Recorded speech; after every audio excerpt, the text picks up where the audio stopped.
Hi, my name is Manuela Saldarriaga, and today I am going to present the Global Affairs Challenge exercise for Medellin. To start off, it would be good to mention that Medellin could be a little bit behind compared to other cities in the world. There are several reasons that could explain this. Even though Colombia is growing in many aspects, it is still considered a third world country, a corrupt one, unequal, and partially uneducated. These are the things that Medellin has to work on the most, and that has all the potential to do so. The Zero Hunger goal, the Quality Education goal, and the Peace, Justice, and Strong Institutions goal are ones that Medellin lacks of. Fortunately, the city is working so hard to overcome them. But this time, we are going to emphasize in the most critical sustainable development goals, and what entities are working to overcome them. The number one goal to mention is the SDG number 1, no poverty. This goal consists of ending poverty in all of its forms everywhere. Companies and the private sector in general have an important role in the fight against this issue, and the Colombian company Romo has been contributing. This company's CEO states that behind a highly profitable entrepreneur and at the same time working decisively in the eradication of poverty from the private sector is a possible task, and it can be applied to Colombia.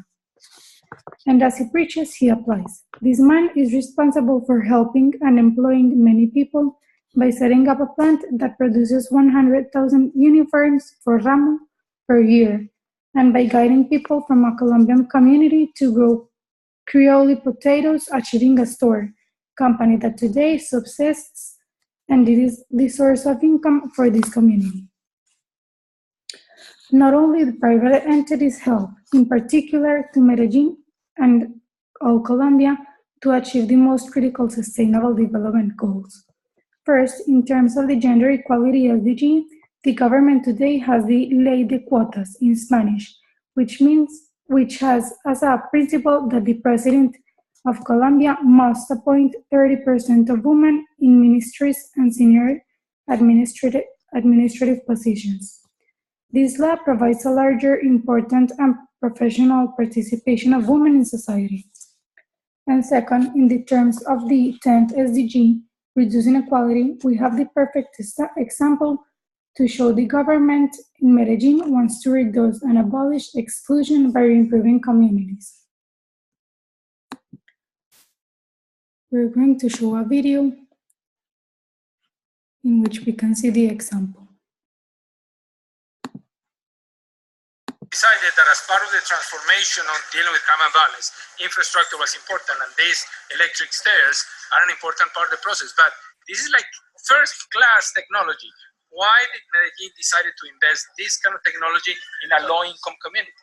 Clearly, violence brings communities to the bottom. And violence is the manifestation of a bigger problem, which is exclusion. And with this, is telling the citizens that they're part of the city, that we invest in the base where there is a need. And for cities that suffer a lot in terms of violence, we know that the effects of violence you can trace in terms of economy, in terms of exclusion. And for us, it was very important to tell all the citizens, you're part of this city. But it's There we could saw the example of how the government in Medellin wants to help.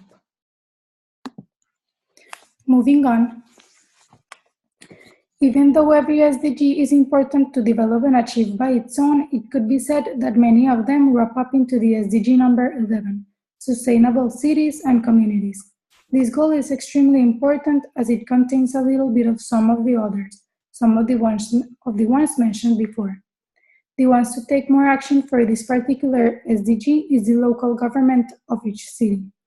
Good to mention, this SDG consists on the cities to provide the following things to its citizens: basic services such as water, sanitation, housing, in order to upgrade living conditions, investing in public transport and green mobility, protecting the environment through sustainable waste management, and provide also green public spaces.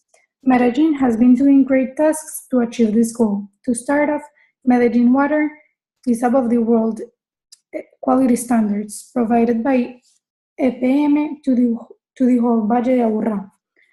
Moving on, there was something to think about a Latin American city that represented an example of what is being done well in terms of transport and road safety, and the one chosen was Medellin.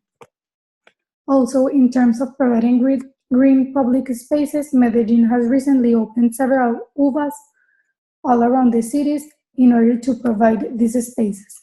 All these companies together make Medellin a more sustainable city. To conclude, it is good to highlight the good effort that our university AFIT has been doing to cooperate with these SDGs. For example, the university insists on reducing plastic waste by promoting the use of thermos. They have these water fountains in which the students can refill their bottled water. Also, AFIT has campaigns to promote different aspects such as public transport as a means to get to the university, and recycle campaigns. Last but not least, this university, in company of the state, also collaborates in terms of education, giving a scholarship to students that cannot finance their careers by their own means. Thank you for listening. This was a wrap up of the exercise. Here are the sources, and thank you for listening.